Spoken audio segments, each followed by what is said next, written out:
कौन है जो सपनों में आया, कौन है जो दिल में रिया।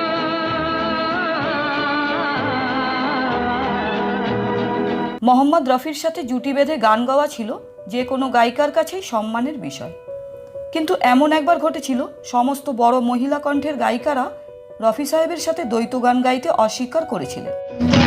आजा रे आ जरा, लहरा के आ जरा, से दिल में समा। এবং এক স্বনামধন্য সুরকার গানটির সুর করেছেন, এবং যে সুরকার এটি রচনা করেন সেই সময় সবচেয়ে ব্যয়বহুল সঙ্গীত পরিচালক ছিলেন। আর এটাই তার সম্পর্কে বিশ্বাস ছিল, যে কোনো গীতিকারের কথায় তার সুর মিলে গান সুপার ডুপার হিট হয়ে যেত। नाम तो पूछो, काम तो पूछो, चाहे फिर न मिल, चाहे बड़ा ही दीवाना इस रंग बदलती दुनिया में। इस दुनिया में जीना हो तो सुन लो मेरी बात, और मान लो जो कहे किसी के लिए। तेरा दिल है तेरा।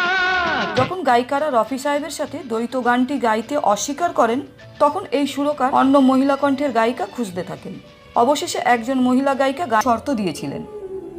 সবই জানবো আজকের এই ভিডিওতে, তাই শেষ পর্যন্ত আমাদের সাথেই থাকুন।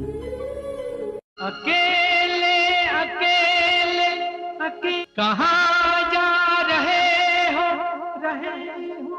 ये मौसम भीगा भीगा है, हवा भी ज्यादा ज्यादा है। मैं पुकारा और हम चले आए, दिल हथेली पर ले आए रे। হ্যাঁ বন্ধুরা, এই সমস্ত সুপারহিট গানগুলি এই যুগল সুরকার দ্বারা সুর করা হয়েছিল। এতক্ষণে নিশ্চয়ই বুঝতে পেরেছেন সুরকার জুটির নাম হলো শঙ্কর জয়কিষাণ। বলিউডে একটা সময় ছিল যখন একের পর এক সুপারহিট গানে সুর দিয়েছিলেন তারা। खुशनसीब होते हैं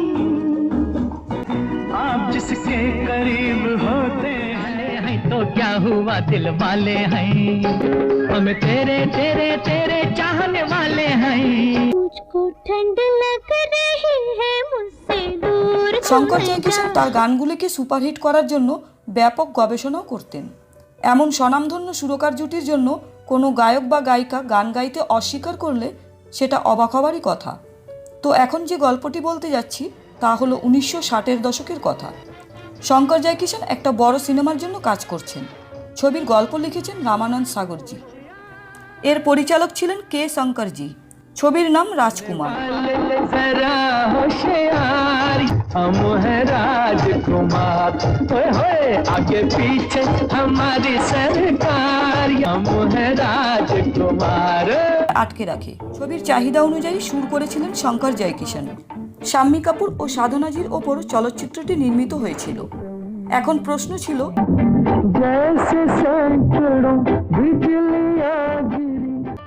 মহিলা কণ্ঠের মধ্যে লতা মঙ্গেশকর ছিলেন শঙ্কর জয়কিষাণের প্রথম পছন্দ, এবং লতা মঙ্গেশকরকে এই গানের সিচুয়েশনের কথা বলা হলো। সব শুনে লতাজি গানটি প্রত্যাখ্যান করেন। এরপর শঙ্কর জয়কিষাণ সুমন কল্যাণপুরজিকে বললেন গাইবার জন্য। তিনিও মোহাম্মদ রফি সাহেবের সাথে এই গান গাইতে পারবেন না। তখন শঙ্কর জয়কিষাণজি ভাবলেন আশাজির সাথে একবার কথা বলে দেখা যাক। আশাজি এই ছবির জন্য আগেই লতাজির সাথে একটি গান গেয়েছেন, তাই ওনার কাছে ফোন করা হলো। এবং সুমন কল্যাণপুরজি ও লতাজি এই গানের জন্য রাজি হননি তা আগে থেকেই সবটাই জানতেন আশা ভোসলে। তাই তিনি শঙ্কর জয়কিষাণকে বললেন, আমি সবটা জানি, আমি গানটা গাইব, তবে তার জন্য একটি শর্ত আছে আমার। তা হলো এখন লতা দিদি একটি গানের জন্য যে পারিশ্রমিক নেন তার থেকে 5 গুণ বেশি ফিস আমাকে দিতে হবে। শঙ্কর জয়কিষাণ আশাজির কথা শুনে আশ্চর্য হয়ে যায় না। তারপর তিনজনে ঠিক করলেন ছবির নায়ক শাম্মী কাপুরকে বলবেন তিনি যদি কোনোভাবে আশাজিকে রাজি করাতে পারেন। সব শুনে শাম্মী কাপুরজি বলেন, আশাজি ঠিকই বলেছেন, গানটাই এমন এবং উনি যা চাইছেন তাই। তো আজ এই পর্যন্তই, দেখা হচ্ছে পরের ভিডিওয়ে। কমেন্ট করে জানান ভিডিওটি কেমন লাগলো। অবশ্যই একটি লাইক করুন, নতুন হলে সাবস্ক্রাইব করে সঙ্গে থাকুন। ভালো থাকবেন, ধন্যবাদ।